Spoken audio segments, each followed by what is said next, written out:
another edition of YCT Matters. This is Carol Platt-Levow, the president of Yankee Institute, and today we're delighted to be welcomed by Jason Snead. Jason is the executive director of the Honest Elections Turnout Project. And Jason, thank you so much for being with us. Well, thank you for having me on. Well, we're delighted, and we're delighted to have Jason with us today to talk about ranked choice voting. And ranked choice voting should be of interest to all of us in Connecticut because Governor Lamont has put together a working group on ranked choice voting to study it in municipal elections and in party primaries. And there's this group that he's assembled, and it's supposed to turn its findings over by year's end to the legislature. And I think the idea is that the legislature is supposed to put something together to sort of facilitate ranked choice voting. And so I'm interested in discussing the pros and the cons of ranked choice voting and how we should be thinking about it here in Connecticut, because this is an issue that might be impacting us very soon. So I'm grateful for your time today. Well, this is an important issue. We're actually seeing a concerted push for ranked choice voting all across the country. And it's quite often disguised as being a homegrown grassroots idea. But believe it or not, what we're seeing is that the push is actually coming from a fairly small group of elite donors that are spending tens of millions of dollars to push this idea. And they're sort of disguising it as that, homegrown, grassrootsy type reform for our politics, when in reality, it's designed to push their agenda. And I'm sure we're going to get a chance to talk a little bit more about what that agenda actually is when it comes to ranked choice voting and why this moment is happening. Well, it's interesting because proponents of ranked choice voting make a lot of claims, and we want to be fair. So let's go through a lot of the claims they make. Let's talk about them and examine them, because proponents of ranked choice voting say that the result of ranked choice voting is outcomes where you get more moderate. Well, first, actually, before we do that, why don't we explain for everyone listening what ranked choice voting is and what it looks like and what it means when you have it. So, Jason, what is ranked choice voting? Well, the short answer is that ranked choice voting is a fundamentally different type of election than what we're all used to, right? So we kind of have a general idea about the way elections work in this country. You have multiple candidates in a race, you vote for one of those, you tally up the votes from your entire community, and whoever gets the most votes wins, right? Very simple, very straightforward system. There are some variations on a theme here and there, but generally that's the way elections work, and that's the way they've worked for most of this country's history.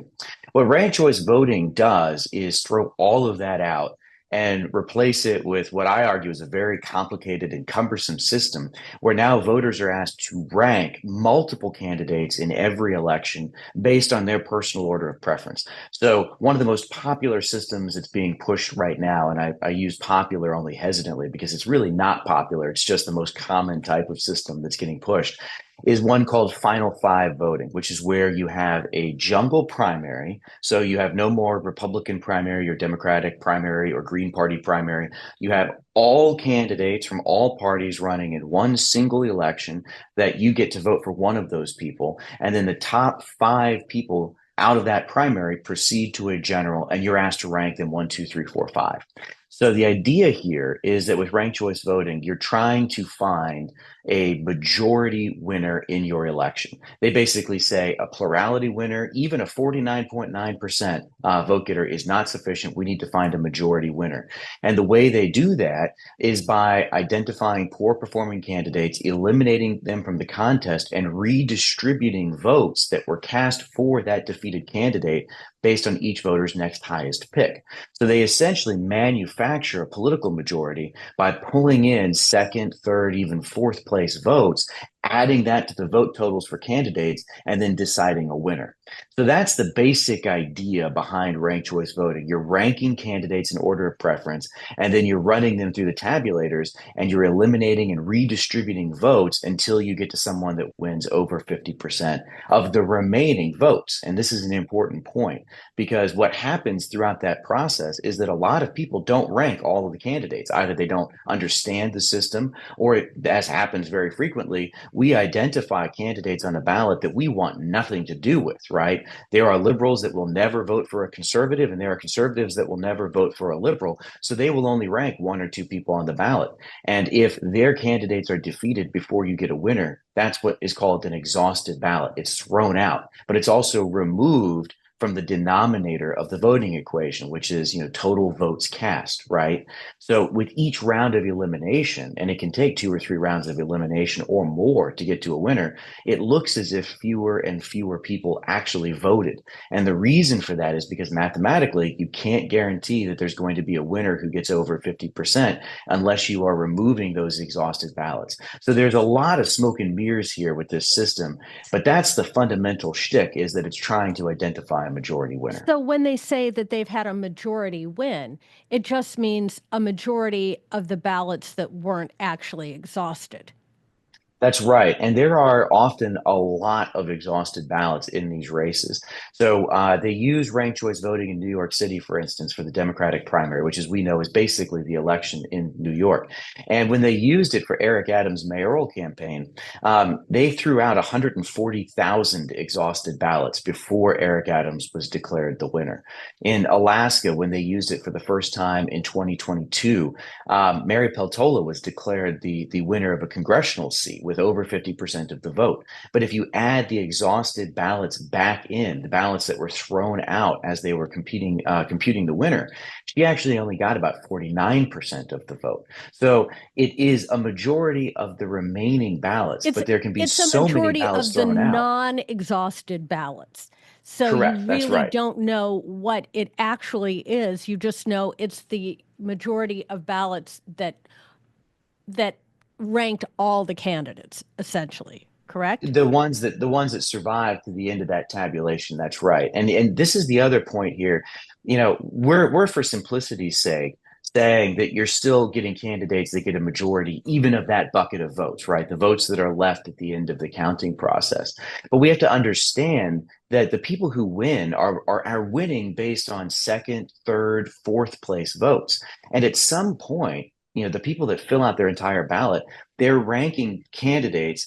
First place, I think it's fair to assume, is a vote for somebody. Right. But at some point, maybe around the third or the fourth vote, you're moving from support to ambivalence, maybe even to opposition, right? There are people who think I have to rank everybody. And if I'm going to put someone in last place, that means I really don't want that person to be elected. But ranked choice voting doesn't make those sorts of distinctions. It just assumes if you put a candidate down and rank them, that's a vote for that person. And so that's another sort of way where they are manufacturing a quote unquote majority. Well, also, it means that it's very difficult for people to conclude that there's a mandate for anything necessarily. Because Well, if, that's right. except the problem is, how would you actually know? Do they release, they don't release any information about how many fifth place or fourth place or third place votes someone got, correct? They just sort of throw the curtain open and say, here's your winner. Is that Well, correct? it depends on the jurisdiction, how the results get reported. It is possible in many cases to go back and essentially reverse engineer the way that you get to a winner, but it's a much more difficult process to track from beginning to end. And it's not the sort of thing that an average voter is going to have the time or the inclination to do, right? So it just essentially puts a cloak of opacity over our election system at a time when voters are telling us overwhelmingly that one of the most important things that they want is more transparency.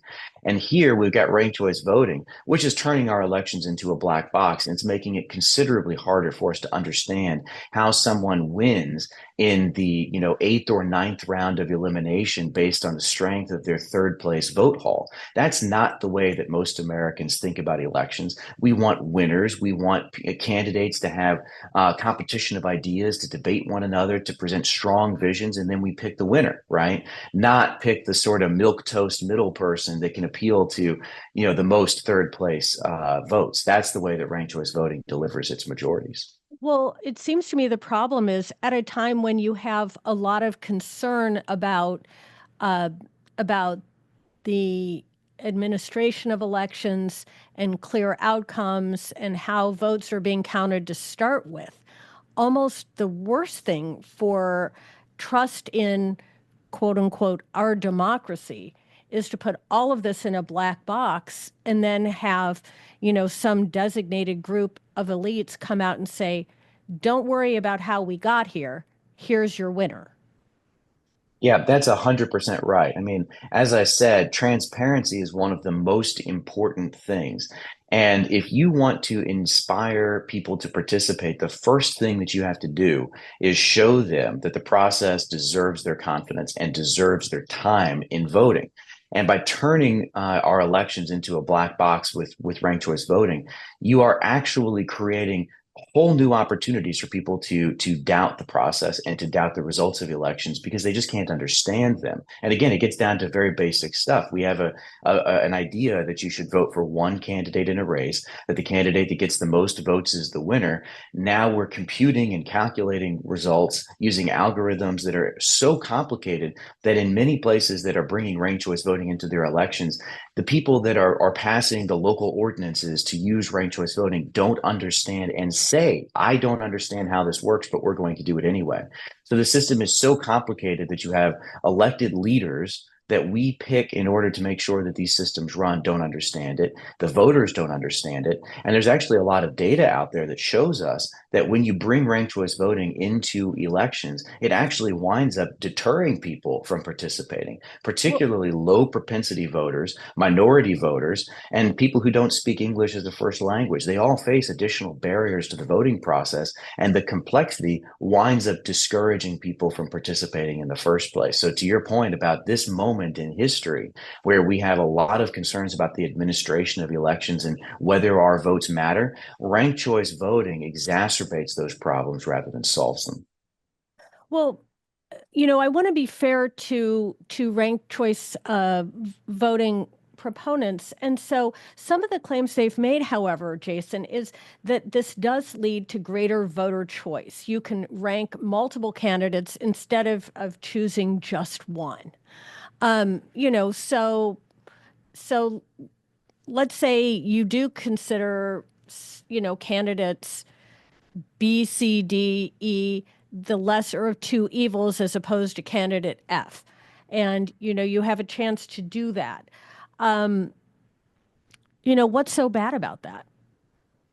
Well, I think the first thing is that it massively increases the burden on voters.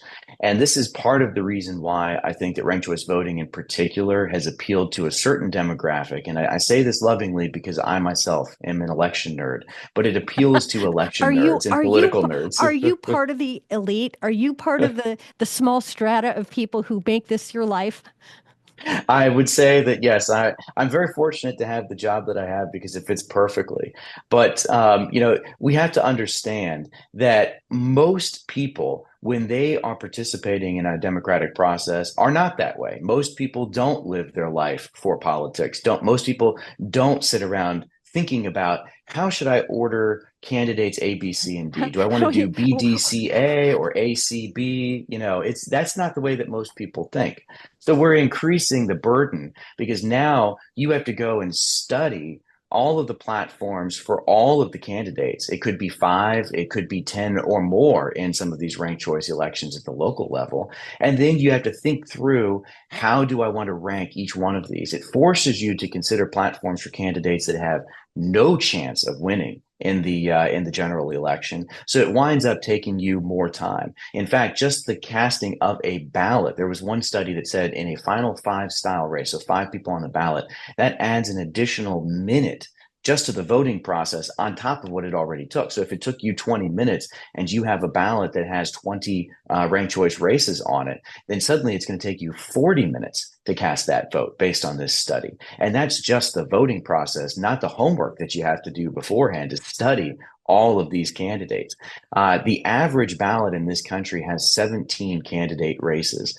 And so that means if you're going to be ranking 5 people in each of those races, you're studying and then ranking 85 candidates every single time you vote. That's not a recipe, I think, for success. That's a recipe for voter fatigue and ultimately for voter exhaustion. We talked about ballot exhaustion earlier. This is voter exhaustion that we're Well, talking it about. seems to me if you get voter exhaustion, what actually ends up happening then is regular people sort of opt out of the process.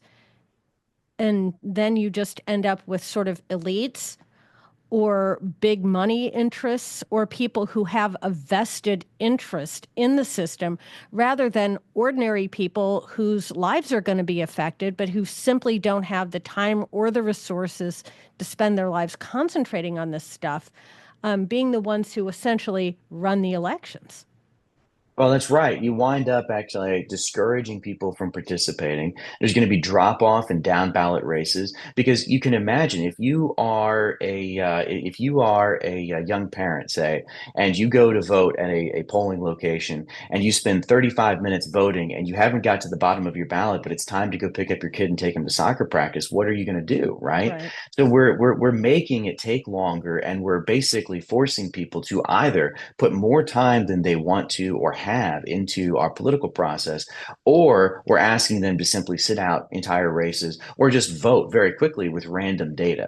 And again, ranked choice voting doesn't really care whether you actually put a lot of thought into the rankings in your ballot or not, doesn't care whether you consider a vote in fifth place to be for or against somebody. It will just hoover up all of that information and then spit out a winner and then tell you that that winner represents the majority of your community. When I think, if you kind of get past the don't believe your lying eyes bit here, really is not the case in ranked choice elections. All right, let's consider another argument that proponents of ranked choice voting make, and that is that it reduces strategic voting.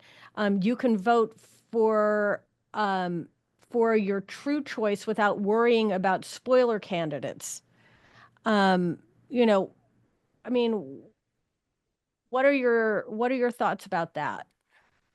Well, this is actually one of the more cynical arguments that I think gets made because the argument is, and it's designed to appeal to Green Party or Libertarian voters that want to, as they say, vote their conscience, right? They want to vote for a Libertarian, they want to vote for a Green Party, but they know that those people are not going to win, and so then they wind up voting for a major party candidate instead because they decide, I don't want the Republican or the Democrat to win, whatever it is, so they decide they're not going to vote for their top choice.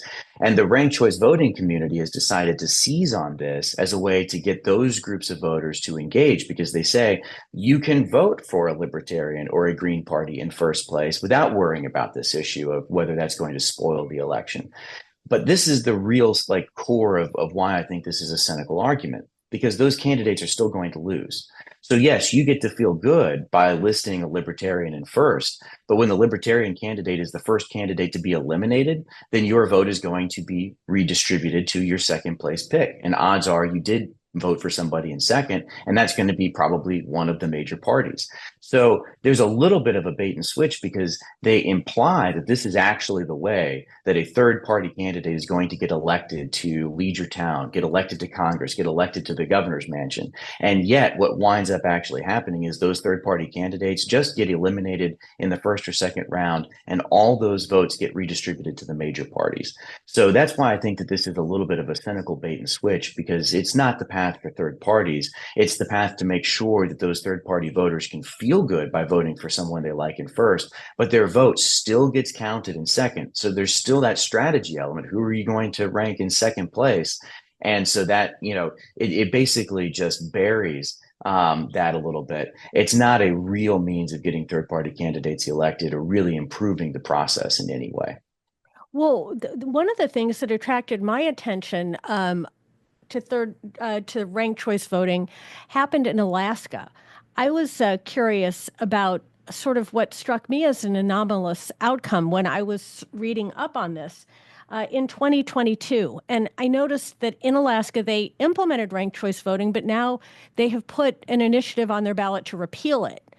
That's right. And one of the major parties what had 58.7% of the votes that initially cast a ballot were for one major party, but then ultimately the candidate from the other party won as a result of their Hmm. ranked choice voting. And it struck me that I mean that's probably one of the reasons why they're looking into repealing it. But that struck me as a very anomalous outcome.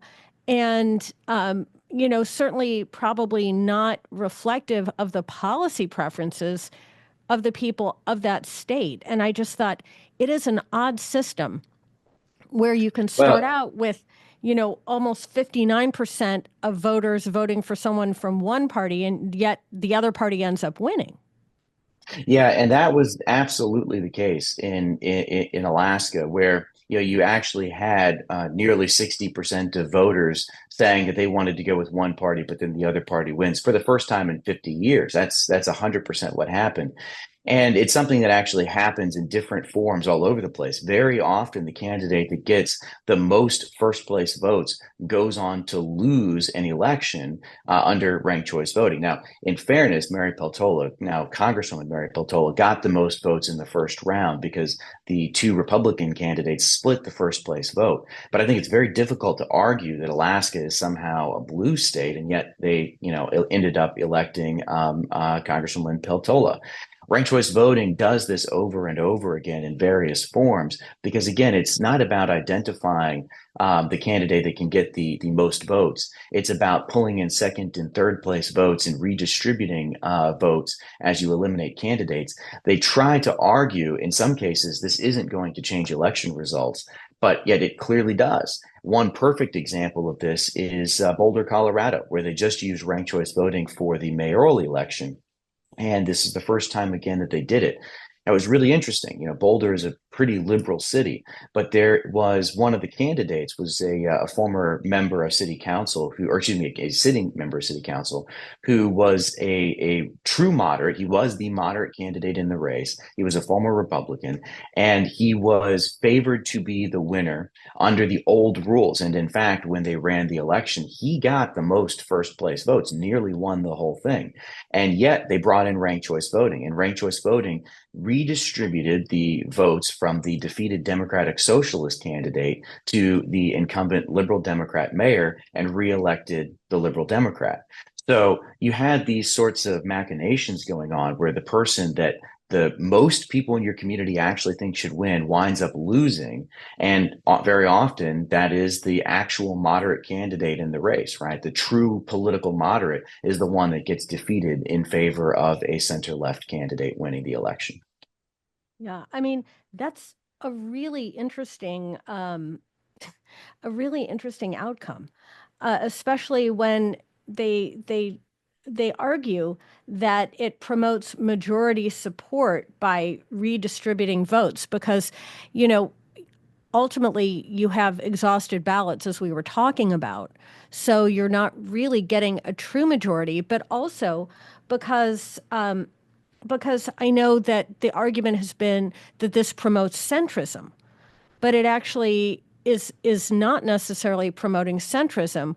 What it allows is whatever sort of it can allow these, as we were talking about, anomalous outcomes, which is really unfortunate, especially in this case. And In and my one of the reasons why that ranked choice voting doesn't deliver on the promise of finding a centrist candidate or a moderate candidate, if you think about the mechanics of ranked choice voting, right? The candidates that get eliminated first and have their votes redistributed are going to be the fringier candidates. So what you're actually doing with this system is some cases multiple times. You're giving the voters that are that basically wind up being attracted to the most fringe candidates multiple opportunities to choose the winner of your election. So you're essentially putting those voters into a kingmaker role, and you're putting those candidates into a kingmaker role, right? So it's not like you're appealing to the middle. You're actually redistributing the votes and giving some of the people that are likely to Of the vote for the most least extreme, electable candidate. right, of Exactly. the most Yes. extreme voters, like the most extreme voters and the most extreme candidates are the ones who are sort of getting this outsized power to keep boosting candidates up the scale. Exactly, exactly. And that is absolutely going to have an impact on who we're electing and who we're choosing to represent us. And that's one of the weird quirks of ranked choice voting, which doesn't get talked about enough, in my opinion. Now, um, um, yeah, that is interesting because, one of the ways they're trying to market it is that it may improve representation by allowing candidates who are not from major parties to win. But that really is sort of a marketing way of saying it can allow fringe candidates to sort of slip through, correct? Well, that's right. That's right. And this gets back to the cynical arguments about third party candidates that I mentioned earlier as well, because it doesn't happen very often. But ranked choice voting loves to grab onto the hopes and aspirations of third party voters and third party candidates that this could be their ticket to power, right? What actually winds up happening most of the time is that those candidates are defeated and their voters get shifted back to the major party. So you actually see, kind of depending on what room they're in, people pushing ranked choice voting will tell major parties this is your path to avoid spoilers, and they will tell third parties this is your path to power. So they're kind of talking out of both sides of their mouth. But it is possible that a third party candidate, a really truly fringe candidate that enjoys almost no support within a community, could actually wind up winning an election if, mathematically speaking, the scenario plays out correctly. And there are some folks that have done work in this space, even written papers in this, showing how it's possible that you could wind up using a ranked choice system and deliver winners that actually do not have a great deal of support within their communities. One of the things that's interesting to me is it seems as though this is the kind of system that someone who might have trouble actually gaining support within a party structure because um, they haven't necessarily done the work or necessarily demonstrated any particular commitment to principle, but they have a whole lot of money. And I mean, I don't want to upset my lefty friends, but like, say, a Donald Trump person, but who didn't want to adhere to the principles of either party, just wanted to be a completely idiosyncratic candidate, or a Michael Bloomberg. That this is the kind of system that would seem tailor made to advance a candidate like this, because they could spend a ton of money to sort of get name recognition and everything else, and then just completely sort of bypass the whole system and work their way up to the top. Is that a legitimate concern? It is actually. It's a very real concern because you have to remember that one of the key elements to ranked choice voting is the destruction of the party primary. So there's no more Republican nominee, there's no more Democrat nominee. You're running in a jungle primary. And by weakening the political parties in that way even further than they've already been weakened, you're creating opportunities for those sorts of candidates to advance themselves and also to decide strategically. Say you've got a millionaire who doesn't necessarily want to run for office himself, but wants to make sure that someone else doesn't wind up winning, right?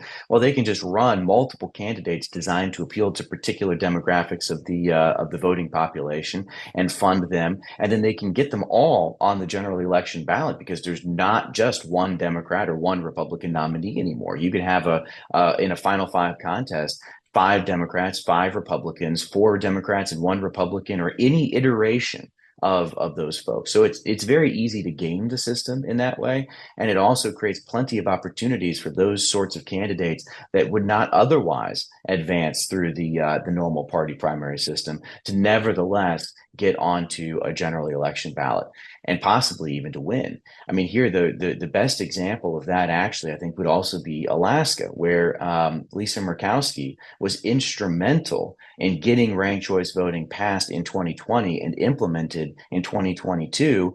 And she wanted this. She was very public about this because she didn't think that she would win in a party primary. So she wanted to get rid of the party primary process altogether. And of course, she wound up winning re-election by fundamentally changing the way that election was conducted.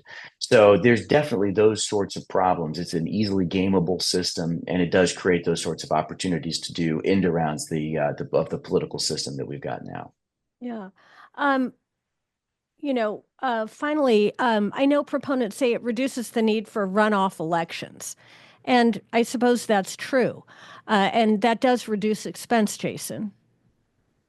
Well, the difficulty with that argument on the expenditure side is that you often see two things. First, it's a game of apples and oranges.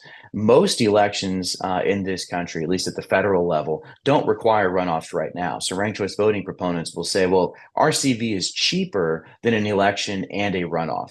That again is an apples and oranges comparison because you don't have in most federal elections here a majority requirement. There are some states that do, but most don't. The other thing that you never hear about is the implementation cost, right? So Mm-hmm. it's always about administering an election after you have ranked choice voting. None of the conversation centers around things like voter education, which is an extremely expensive proposition. After all, we're talking about a fundamentally different system. You have to explain to voters what this is going to look like, how this is going to work. If you don't, you wind up with a lot of people who go into an RCV race, check one box and move on, and then their ballots get exhausted and you wind up with a huge problem. So New York City was forced to spend $15 million educating voters on how ranked choice voting elections work, and they still had 140,000 ballots exhausted and thrown out. You also don't hear discussions about the fact that much of our nation's voting equipment doesn't actually work for full scale RCV implementation. So I live in Virginia. Arlington County, which is a county actually very near to where I live, used RCV for the first time last year. Their voting equipment would only allow you to rank three people. So you had six people running, but you could only rank three of them. There were physical limitations to the equipment. So you have to, in many places, actually purchase entirely new voting machines in order to actually run and tabulate a ranked choice election.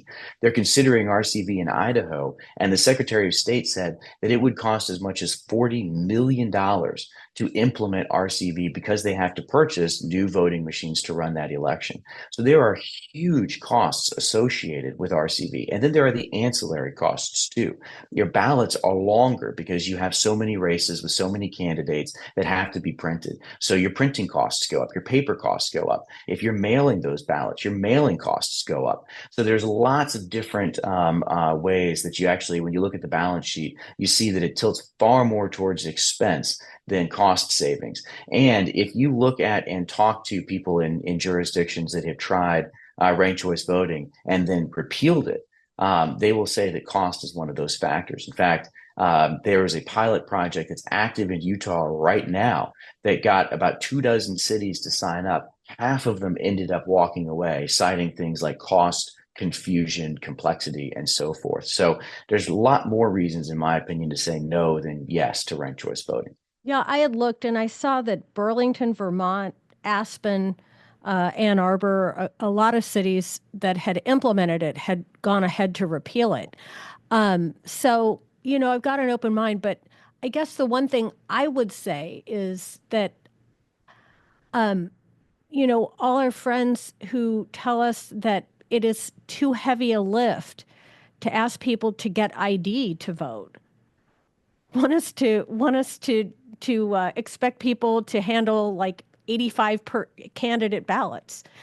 So it's kind of like pick a side, people. Pick a side, right? I mean, if you can handle this complex, convoluted, lengthy ballot, surely you can get an ID to come and vote. So I don't know. That's just a thought as we wind up here, It's Jason. 100% right. Yes, yeah. That you do often hear from people who say that voter ID is discriminatory and just voter suppression. They're also doubting ranked choice voting. It just makes the elections harder. It just makes the elections more complicated and needlessly so. Right. I can fundamentally believe and take at face value that there are people who think that our political system is broken. I don't think that creating an entirely new voting system like ranked choice voting is the solution to that problem. I don't think that burying our differences underneath 3 rounds of elimination and papering over our problems is the way to solve them. I think you actually have to have those difficult conversations and figure out what direction do we want to take as a community, as a state, as a country. Ranked choice voting just kind of muddies those waters and it winds up actually just doing nothing except sow confusion and distrust in the system.